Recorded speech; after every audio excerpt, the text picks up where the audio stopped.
Son las 9:07, seguimos en Desayunos Informales y damos paso a la siguiente entrevista. Sí, ya lo habíamos anunciado. Es un tema que lleva a muchos gobiernos sin lograr solucionarse. El año pasado, la mitad de los funcionarios públicos se certificó por enfermedad y el promedio de ausencia por motivos de enfermedad se ubicó en los 34 días.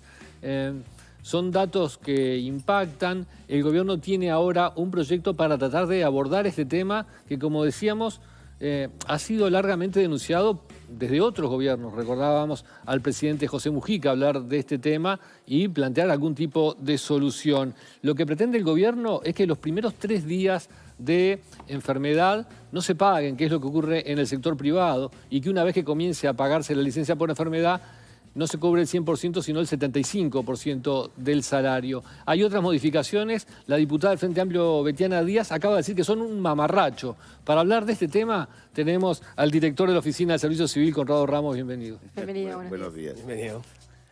Es temperamental, mi amiga. Sí, bueno, se caldeó el ambiente antes de la entrevista, pero antes de ir a la crítica concreta que hacía la diputada Díaz, presentemos globalmente el tema. ¿Por qué es necesario encarar esta reforma de la certificación médica de los funcionarios públicos? Bueno, porque en primer lugar, en la encuesta que hicimos de motivaciones a funcionarios públicos con apoyo del Banco Mundial, que vale la pena decir que no salió un peso, porque es sentido decir que hubieran gastado la plata en otra cosa, y se hizo con recursos de la Oficina de Servicio Civil, del Observatorio de Gestión Pública, ya nos da que el propio funcionario manifiesta que esto es un problema, y que es un problema que se viene arrastrando hace mucho tiempo y afecta a los propios funcionarios que no abusan de las certificaciones y tienen que trabajar 2 o 3 meses más por aquellos que están certificados. O sea que recuerdan que yo...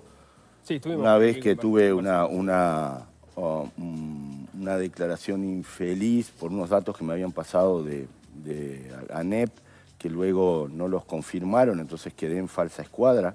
Cuando uno tiene que hablar hipotéticamente, cuando no tiene los datos verificados, esto siempre se está aprendiendo, pero luego pedí los datos. Que entre junio del 2018 y junio del 2020, estos son datos entregados por la propia ANEP y que tiene el Observatorio de Servicio Civil, entre unos 64 y 65 mil funcionarios, 11.000 habían estado certificados por más de 90 días.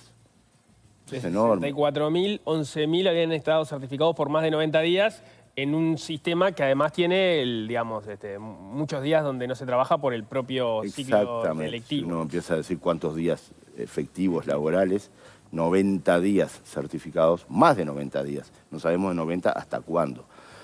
Cuando empezamos a ver esa realidad, nos preocupamos realmente, empezamos a pedir datos y hoy en día... Salió el domingo incluso también en que los docentes que faltan... Exacto, salió una nota. Entonces, el Parlamento nos encomendó a producir de estas cifras periódicamente, porque el Parlamento entendió que hay un problema muy grande. Y como decía Leo recién, tenemos 34 días de promedio de certificación, eso es enorme. La OECD, según datos de la CEPAL, tiene un promedio de 10 días, estamos más que triplicando.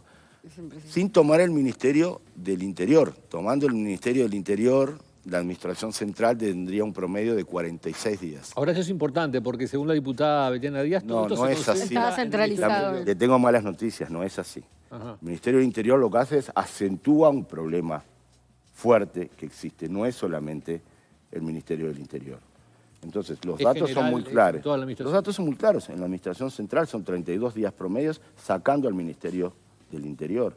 O sea que tenemos triplicamos, inclusive si se compara con datos de Verónica Amarante, de un trabajo que se hizo para CEPAL del 2015. Yo igual estoy pidiendo ahora al BPS para mañana una tabla muy actualizada para comparar los tramos de días faltados entre el sector público y el sector privado.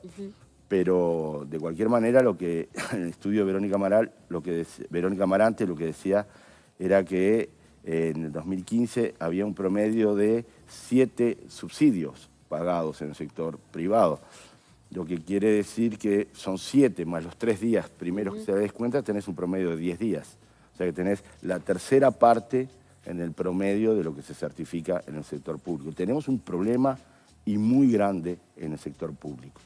Entonces, las acciones que este articulado, este mamarracho, trata de cubrir son dos. Una es tener un ojo mejor puesto sobre el tema de certificaciones. Cortar un poco con esa dispersión de certificaciones, que sean que el prestador de salud tenga que informar al Banco de Previsión Social, el Banco de Previsión Social pueda cruzar datos entre lo público y lo privado, porque se certifican en lo público y luego van a trabajar al privado muchos funcionarios. ¿Ese dato lo tienen? No, porque es un dato que está protegido por secreto tributario. El que lo puede saber es el Banco de Previsión Social. Lo transformaría en una situación mucho más crítica todavía, ¿no? Exacto, pero ahora habilitamos al Banco de Previsión Social a que pueda cruzar vía ley esa información.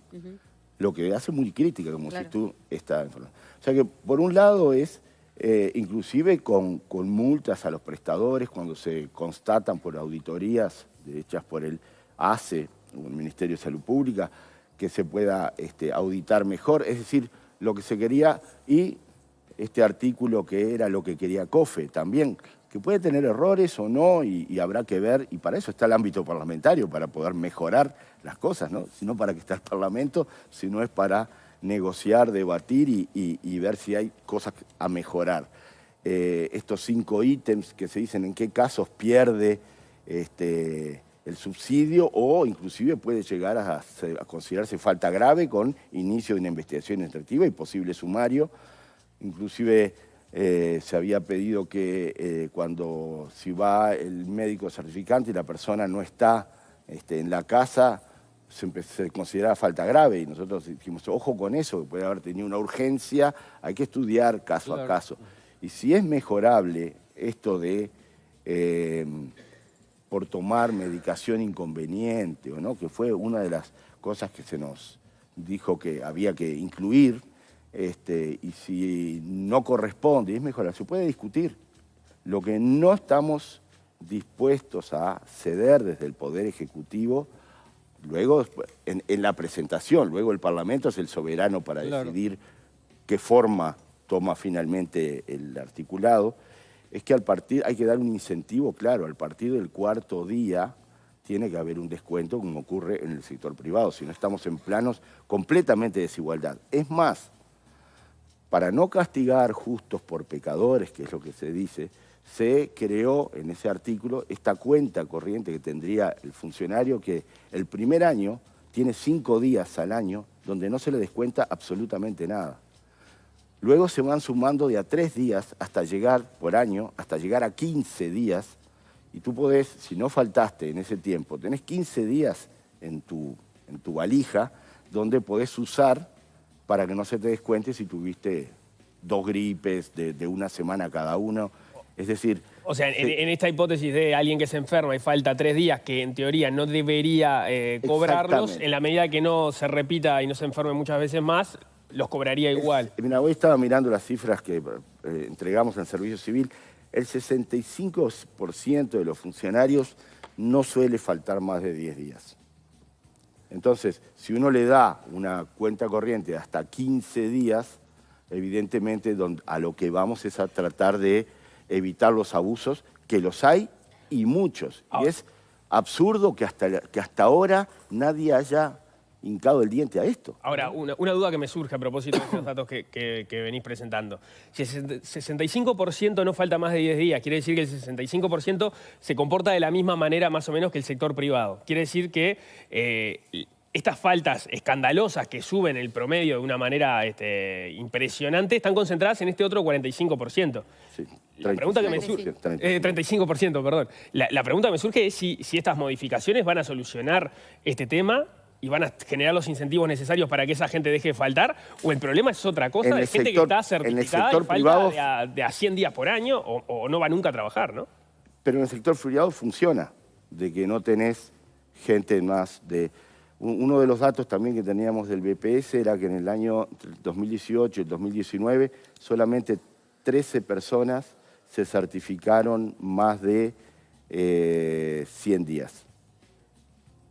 Y aquí tenemos miles de personas, más de 1000, ahora no quiero decir, pero son más de 1000, entre 1000 y pico, que están certificadas por más de 180 días. Algo hay que hacer. Claro, pero el tramposo que se certifica 180 días y es porque o tiene un empleo en el sector privado y cumple ahí y cobra en el Estado sin ir a trabajar, o tiene alguna manera de vivir, o no sé, un alquiler o lo que fuera, entonces no va a trabajar y se certifica y vive de otra manera, y ¿le va a seguir sirviendo cobrar el 75% del sueldo? Es decir, para la trampa que hace, va a cobrar un poco menos, pero le va a seguir sirviendo. Bueno, pero ahora son dos medidas las que se establecen acá. Uno es producir un sistema, en términos de economistas neoinstitucionalistas, de incentivos duros. Faltás más de determinados días, se descuenta. Por algo funciona en el sector privado. Son los mismos uruguayos y tienen la tercera parte de las faltas del sector público.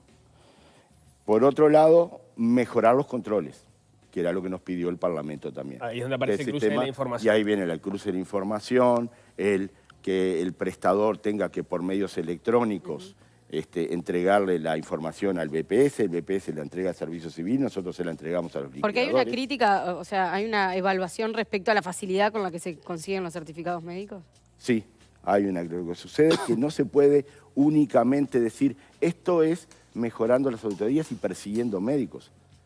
Para los médicos también es muy difícil cuando alguien se certifica por neurosis o estrés laboral, comprobar si la persona está estresada o no. Y después vemos casos donde la persona está trabajando en el sector privado, inclusive aduciendo que le hace mejor porque le produce menos estrés que el trabajo que tiene en otro lado. O sea que lo que hay que hacer es trabajar seriamente.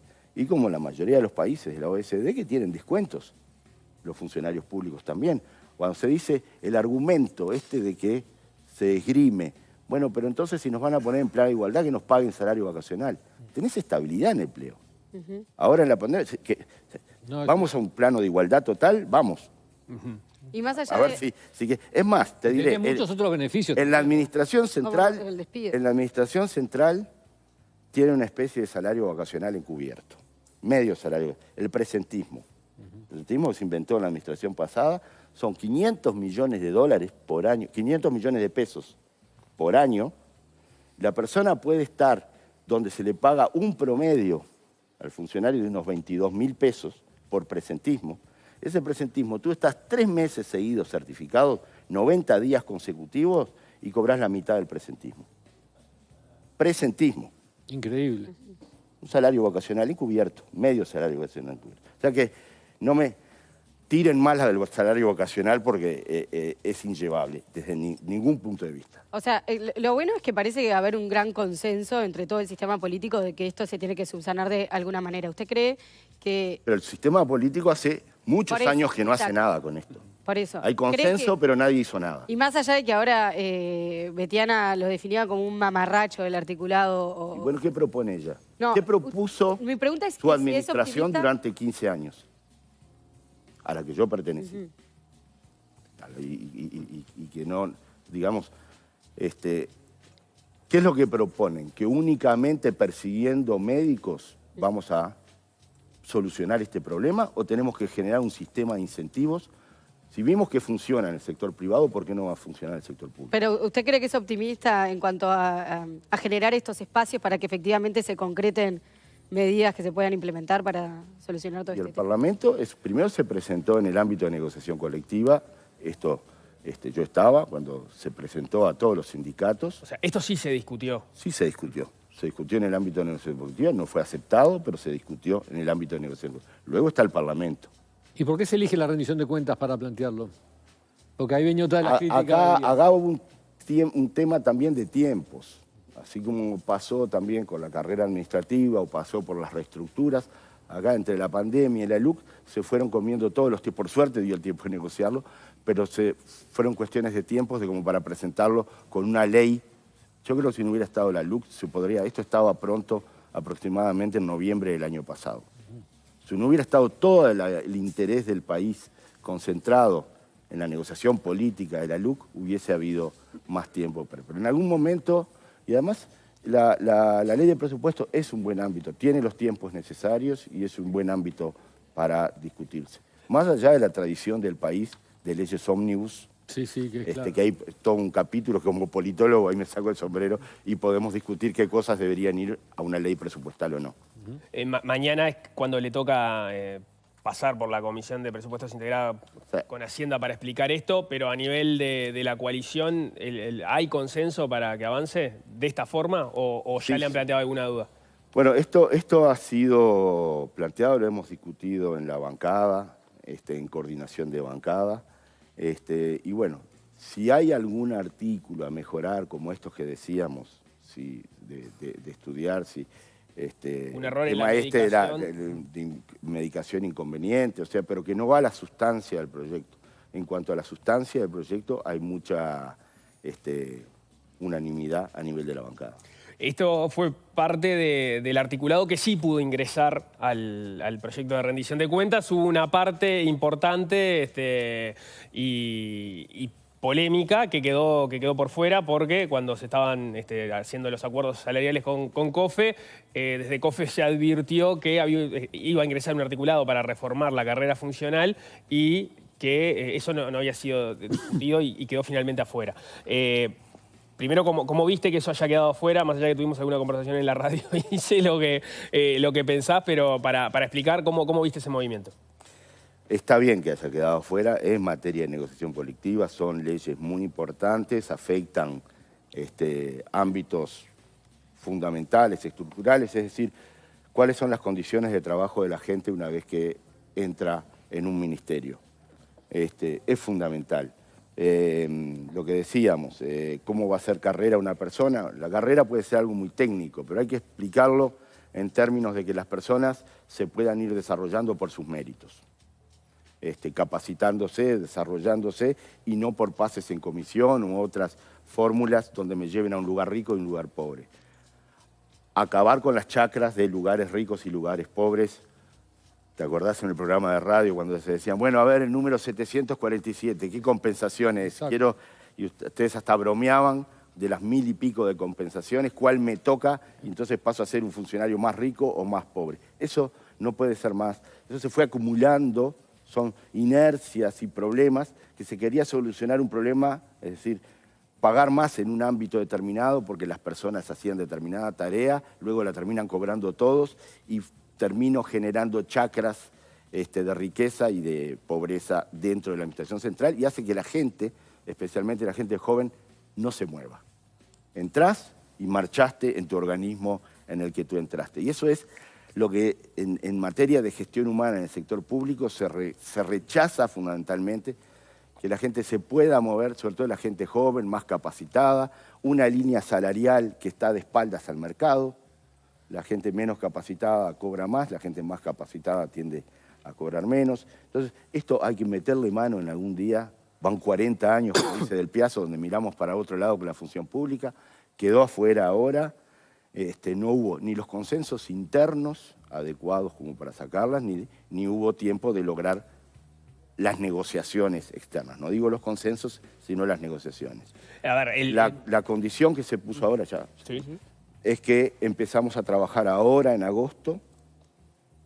Para mí es una victoria esto, es ponerlo en la agenda del gobierno, no ha estado. Estaba en la ley de presupuesto, pero no estaba en agenda. En ponerlo en la agenda del gobierno y traer al Ministerio de Economía, a la Oficina de Planeamiento y a COFE a negociar en el ámbito del Ministerio de Trabajo y Seguridad Social, que es el ámbito correspondiente.